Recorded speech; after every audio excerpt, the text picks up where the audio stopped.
नमस्कार किसान भाइयों, स्वागत है आपका अपने चैनल खेती और किसान की बात में।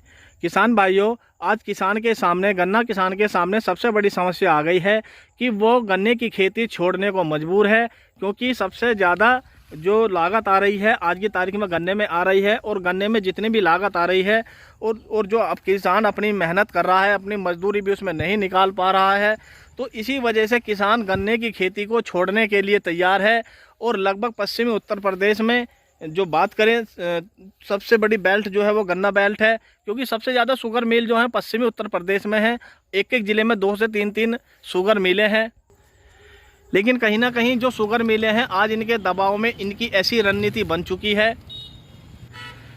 कि जो शुगर मिल हैं इन्होंने अपने फ़ायदे के लिए किसान को तबाह कर दिया और बर्बाद कर दिया है।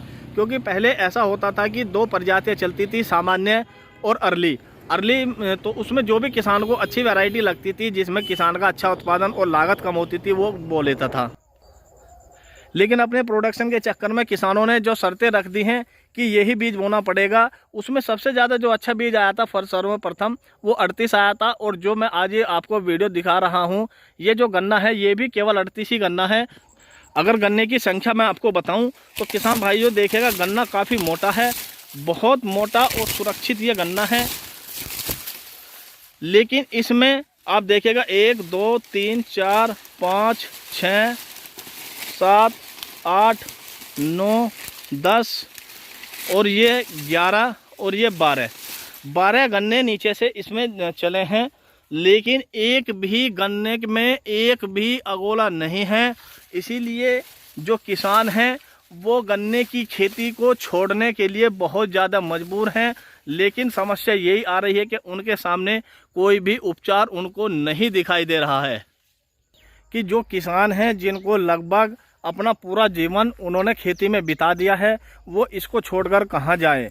तो इसी मजबूरी का फ़ायदा जो शुगर मिल मालिक हैं या शुगर कैन हैं वो उठा रहे हैं। तो ऐसी स्थिति में किसान भाइयों, या तो किसान के ऊपर दिन प्रतिदिन कर्ज बढ़ता जा रहा है, क्योंकि उसकी जो लागत है वो बिल्कुल इतनी ज़्यादा बढ़ चुकी है कि वो अपनी उसमें मजदूरी तक नहीं निकाल रहा है। ऐसे में कहीं ना कहीं किसान अपनी जो ज़मीन है उसको बटाई पर, ठेके पर देने को तैयार हैं। लेकिन जो ठेकेदार हैं जो नए होते हैं वो 1 या 2 साल कर लेते हैं, और 1-2 साल करने के बाद वो भी कहीं ना कहीं अपना घाटे में रहकर वापस चले जाते हैं।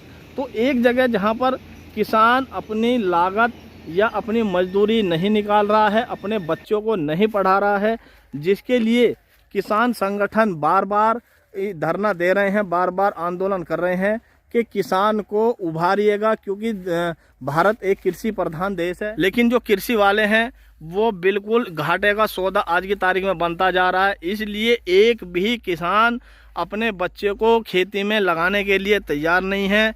इसलिए किसान भाइयों, मेरा निवेदन है कि अगर मेरी बात आपको सही लग रही हो तो चैनल को सब्सक्राइब ज़रूर करें।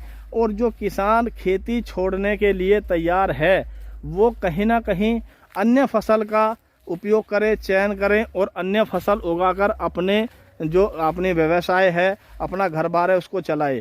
क्योंकि एक बात तो निश्चित है कि आने वाले 20 साल में, 20 साल तो खैर बहुत दूर की बात है, ठीक 15 साल में जो जिस किसान के पास ज़मीन होगी वो ही सबसे बड़ा राजा होगा। ये तो बात निश्चित है कि किसान की लागत या किसान की जो फसल है उसमें किसान अपनी मजदूरी नहीं निकाल रहा है।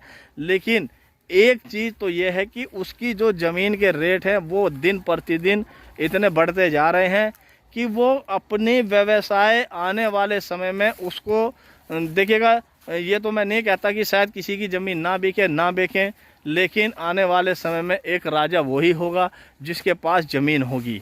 तो किसान भाइयों, वीडियो कैसी लगी है ये ज़रूर बताएं और कमेंट करें।